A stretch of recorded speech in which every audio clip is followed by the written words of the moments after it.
У Росії розпочався новий сплеск нацизму. Цього разу жертвами стають уже не українці, а мусульмани з різних регіонів світу, передусім Центральної Азії. Після кривавої постановки Владимира Путіна в Крокус-Сіті-Холі, де їх, таджиків, судячи з усього, використали як безпосередніх виконавців теракту, силовики по всій Росії, які організували цей теракт, тепер посилюють або нібито посилюють перевірки людей із так званою восточною внешністю.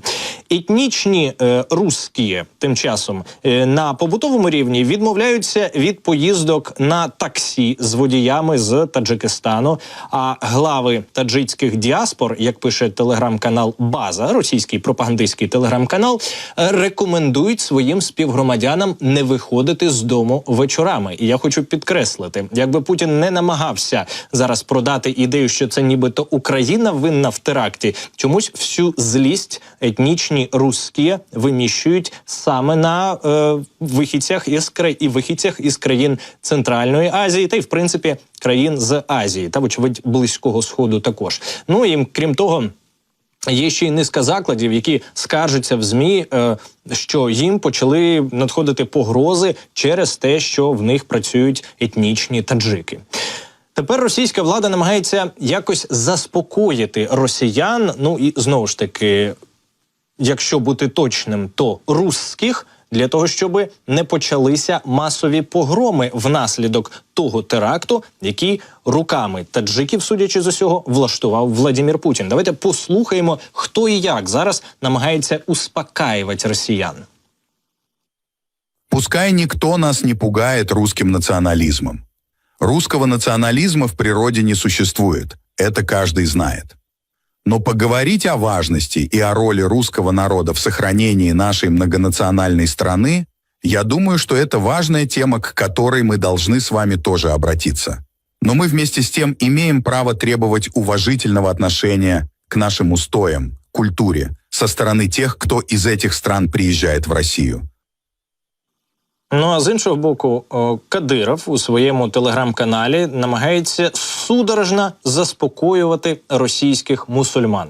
Він розповідає про те, що взагалі нацизм – це не типово російсько-імперська риса, притаманна для більшості населення і підтримувана владою, особливо в останні 2 роки.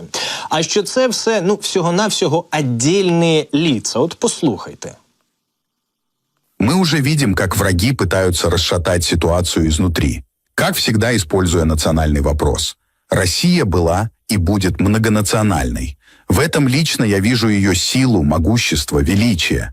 И именно поэтому ее качеству враги всегда пытаются ударить при первом же удачном моменте. Ни в коем случае нельзя допустить гражданского преследования по национальному или религиозному признаку. Правоохранительные органы сейчас трезво следуют такому принципу. Но уже есть тревожные звонки, когда отдельные лжепатриоты, далекие от государственной национальной политики и национальной безопасности, играют на чувствах людей и призывают к фашистским методам. Як називається це психічне захворювання, коли говориш на чорне – біле, а на біле – чорне? Ну, ми ж всі бачили кадри нібито затримання, жорсткого затримання, як це називають в Росії, а реально жорстокого, кривавого затримання із подальшими тортурами, які не те що не приховували російські силовики, я маю на увазі затримання цих, судячи з усього, терористів крокусівських, безпосередньо виконавців цього теракту. Ми ж бачили, що вони хизуються цим, вони демонстративно виставляють кадри з як мінімум 2 типами тортур. Ви ж всі бачили, в якому стані приводять до так званого суду оцих от обвинувачуваних, ну на них живого місця просто немає. І після всього цього Кадиров розповідає про те, що силовики якраз держаться в рамках, а отдельні лица займаються нацизмом. Ну, мені здається, цьому не вірять навіть у Росії, де, в принципі, зазвичай вірять всьому, що каже влада, але, ну, от після теракту в Крокусі є відчуття, що щось пішло не так із довірою до влади. Ну от, власне, Кадиров також заливає буквально мережу нібито новинами про те, що руський цар задарює його братанів генеральськими званнями і почесними найменуваннями, які отримують зараз його ці всі збройні, незаконні збройні формування. От таке, зокрема, фото він виставив Кадиров у своєму телеграмі і каже, що от президент Росії Владимир Путин своим указом таким-то от 25 марта присвоил очередное воинское звание высшего офицера генерал-полковник дорогому брату, помощнику директора Росгвардии Алибеку Делимханову. Я с большим удовольствием, каже, поздравляю его с этим значимым событием. И вот найцікавіше, такое внимание со стороны верховного главнокомандующего Владимира Путина, пише Кадыров, подчеркивает выдающиеся заслуги Алибека и его профессионализм в служении нашему Отечеству. Такое внимание со стороны верховного главнокомандующего Владимира Путина подчеркивает его нацизм. Адже, як ви бачите, покажіть, колеги, будь ласка, ще раз фотографію. Нема тут Путіна на цій фотографії. Не Путін нагороджує цього Алибека. Не готовий поки що цар фотографуватися з людьми восточної внешності.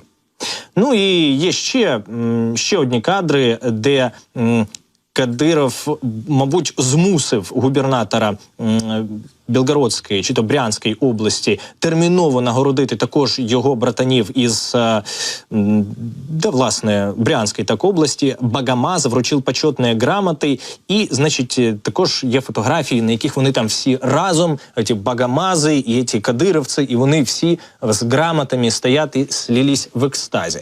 Про що це все свідчить? Свідчить це про те, що вони активно зараз намагаються замилити очі і запобігти найстрашнішому реальному протистоянню, збройному протистоянню між російськими мусульманами, точніше, між представниками поневолених народів і, власне, етнічними русскими титульної нації цієї імперії, яка поки що контролює ці території. Але ключове, знаєте, мені здається, в цій історії, що навіть з урахуванням того контролю за пропагандою, який демонструє Росія, навіть з урахуванням того, що, в принципі, росіяни зазвичай традиційно, більшість з них вірила всьому, що говорить Кремль. Але тут, явно не вдається їм продавати ідею про те, що теракт в Крокусі нібито скоїли українці. Їм більше віриться, що все це радикальний іслам. Хоча для нас то з вами очевидно, що все це радикальний путінізм, який замовив і організував цей теракт. А радикальний іслам – це просто кілька простаків, яких вони розвели під час своїх зустрічей, завербували за допомогою якихось провокаторів. Про це теж будемо розповідати. У нас готується матеріали з цього приводу також.